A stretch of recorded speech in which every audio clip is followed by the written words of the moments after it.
जय श्री राम। प्रभु श्री रामचंद्र जी की कथा में आप सबका स्वागत है।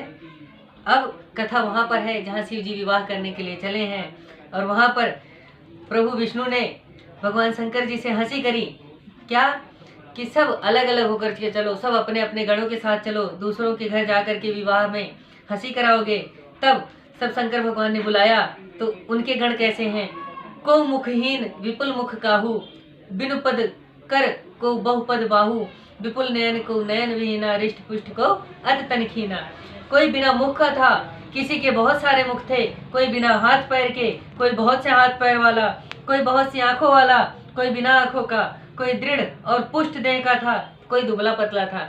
ऐसे गण शिव जी की बारात में जा रहे हैं। शिव जी के गण शिव जी की बारात में जा रहे हैं। तब आगे क्या होता है। तन खीन को अति पीन, पावन को अपावन गति धरे, भूषण कराल कपाल कर शब सद्य सोनि, तन भरे कर स्वान सुवर श्रृगाल, मुख गण वेद अगणित को गणय, बहुजिनस प्रेत पिशाच जोगी जमात, बरनत नहीं बने। बराती अब और कैसे कैसे हैं वह भी सुनिए। कोई बिना मुख का था, किसी के पास बहुत सारे मुख थे, कोई बिना हाथ पैर के था, किसी के पास बहुत से हाथ पैर हैं, कोई बहुत सी आंखों वाला, कोई बिना आंखों का, कोई बहुत अच्छा हिष्ट पुष्ट देह वाला, कोई बहुत पतला दुबला। ऐसे थे।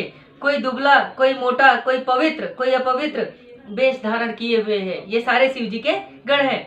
भयानक भयानक भूषण पहने हुए, वह हाथ में कपाल लिए, शरीर में ताजा रुधिर लपेटे हुए थे। गधा, कुत्ता, सुअर और सियार के से मुख वाले असंख्य वेशों को कौन गिने। मतलब इतने सारे गण हैं भगवान शिव जी के कि उनको गिने कौन।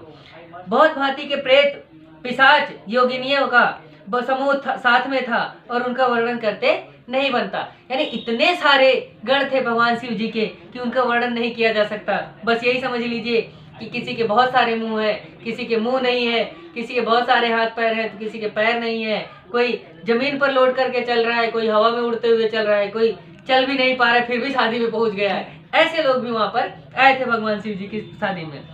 नाचे गावे गीत परम तरंगी भूत, सब देखत अति विपरीत, बोले वचन विचित्र विधि। क्या हुआ, बड़े मौजी सब भूत गण नाचते गाते गीत गाते जा रहे हैं। शादी में भगवान शंकर जी की शादी में गाना कौन गा रहा है। सारे भूत पिशाच सारे गाना गा रहे हैं कि भगवान शंकर जी की शादी है। देखने में बड़े बेढंगे थे वे, पर वे अद्भुत वचन बोलते थे। देखने में बेढंगे का मतलब देखने में वो बड़ी विचित्र लग रहे थे, पर प्रभु शंकर जी के गण हैं इसलिए वह उस समय बहुत पवित्र है। जस दुल्हा तस बने बराता, कौतुक विविध होय मग जाता, यहाँ हिमाचल रचे बिताना, अच वितर नहीं जाए बखाना। जैसा दुल्हा था वैसी बारात बन गई। अब क्या हुआ कि जब विष्णु जी ने यह हंसी उड़ाई कि चलो सब अपने अपने गणों के साथ चलो, ऐसे अलग अलग एक साथ मिलकर के चलो, कोई पहचान नहीं पाएगा, इससे अच्छा सब अपने अपने गणों के साथ चलो। तो एक तो विष्णु जी, उनके सारे गण सुंदर सुंदर, सब विष्णु भगवान की तरह। एक ब्रह्मा जी, सब उनके साथ वेद वाले ज्ञान वाले, सब एक तरफ। अब यहाँ पर शंकर जी की जब आए गण तो उसमें सब थे, कुत्ता, भेड़िया, सियार, गधा, सारे जितने थे सब भगवान शंकर जी के साथ चल रहे। सांप, गोजर, बिच्छू सब लपेटे हुए, कोई खून में नहा करके आ रहा है, कोई पानी में नहा के आ रहा है, कोई बिना नहाए आ रहा है, सारे आ गए। तो अब जो है दुल्हा के समान बारात बन गई। जैसा दुल्हा था वैसी बारात बन गई। मार्ग में जाते हुए भांति भांति के, यानी कई तरह के लोगों को भांति भांति का अर्थ बताना है तो कई तरह के खेल होने लगे। लोग हंसते खेलते जा रहे हैं, आपस में मौज मस्ती करते। यहाँ हिमाचल ने बहुत विचित्र मंडप बनाया जिसका वर्णन नहीं किया जा सकता। हिमाचल ने बहुत अच्छा सा मंडप बनाया क्योंकि भगवान शंकर जी विवाह के लिए आ रहे हैं। और इतना अच्छा मंडप बनाया था कि शैल सकल जहाँ लग जगमाही, लग विशाल नहीं बरन सिराही, बन सागर सब नदी तलावा, हिम गिर सब कहनेवत पठावा, काम रूप सुंदर तंधारी, सहित समाज सहित बरनारी, गए सकल हिमाचल गए यहाँ, गाँव मंगल सहित स्नेहा, प्रथम गिर बहु गृह समुराय, जथा जोग जहता सब छाए, पुर शोभा अवलोक सुहाए, लागे लघु बिरंच निपुनाई। अब है कि वहां से भगवान शंकर जी की बारात आ रही है। यहाँ पर हिमाचल ने भी अपने अनुसार जितना अच्छा वो कर सकते थे उतना अच्छा मंडप बनाया है। सभी छोटे बड़े सब पर्वतों को उन्होंने बुलाया जिनका वर्णन करना कठिन है, और वन, समुद्र, नदियां, तालाब, इन सबको हिमाचल ने न्योता दे दिया। उस समय सभी पर्वतों को उन्होंने बुला लिया, सभी देवताओं को बुला लिया, सबको उन्होंने बुलाया कि हमारे घर हमारी पुत्री का विवाह है पार्वती जी का, आप सब हमारे घर पे आइए। सभी आए, सभी समुद्र, नदियां, तालाब उस समय सब वहां पे उनके घर आए। इच्छा अनुसार रूप धर और सुंदर शरीर धारण किए परिवार सहित सुंदर स्त्रियों के साथ के हिमाचल के घर आए और स्नेह सहित मंगल गीत गाने लगे। सभी नदियां, तालाब, तलैया जो भी थे वह सब शरीर का धारण करके भगवान शंकर जी के विवाह में पहुंचे हैं। और वो सब बहुत सुंदर शरीर से, मतलब वो किसी भी रूप में आ सकते थे तो वह बहुत सुंदर शरीर, यानी कामदेव जितने सुंदर सारे पुरुष और रति के जितने सुंदर सारी स्त्रियां, सबने अच्छे सुंदर सुंदर बन करके अपना रूप धारण करके वहाँ शिव जी के विवाह में शामिल हुए। हिमाचल ने पहले ही घर सजवा रखा था, उन्हीं में यथा योग्य सब ठहरे। पुर की शोभा देखकर ब्रह्मा जी की चतुराई फीकी लगती थी।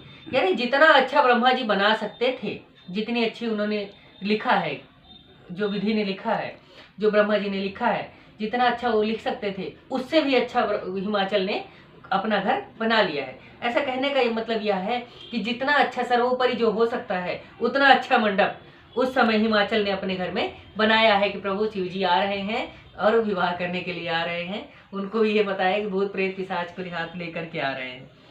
आगे है लघुलाग विधि की निपुणता, अवलयो की पुरुषोभा, सही बन बाग कूप तड़ाग सरिता, सुभाग सब सक को कही, मंगल विपुल तोरण पताका, केतु गृह गृह सोहई, बनिता पुरुष सुंदर चतुर छवि, देखी मुनि मन मोहई। पुर की सुंदरता शोभा देखकर ब्रह्मा जी की चतुराई सचमुच फीकी लगने लगी। तालाब और नदियां की सुंदरता कौन कह सकता है। घर घर में मंगल, तोरण, पताका और ध्वजा सुशोभित है। सुंदर और चतुर स्त्रियों पुरुषों की छवि को देखकर मुनियों के मन भी मोहित हो रहे हैं। यानी इतने सुंदर पुरुष और इतनी सुंदर स्त्रियां वहां पर हैं, भगवान शंकर जी के विवाह में आए हैं कि उनको देख करके सामान्य इंसान तो छोड़ो, मुनि भी ऐसे हो जाए कि अरे वाह कितनी सुंदरता है वहाँ। जगदम्बा जहाँ अवतरी सो पुर बरन की जाए, रिद्धि सिद्धि संपत्ति सुख निज नूतन अधिकाय। इस बात को समझिए कि जगदम्बा जहाँ अवतरी, जहाँ जगदम्बा माता पार्वती जी का ही जन्म हुआ हो, सो पुर बरन की जाए, उस पुर यानी उस देश उस राज्य की शोभा कौन कह सकता है। रिद्धि सिद्धि संपत्ति सुख, जो रिद्धि सिद्धि है सारी रिद्धि सिद्धियां वहाँ पर हैं।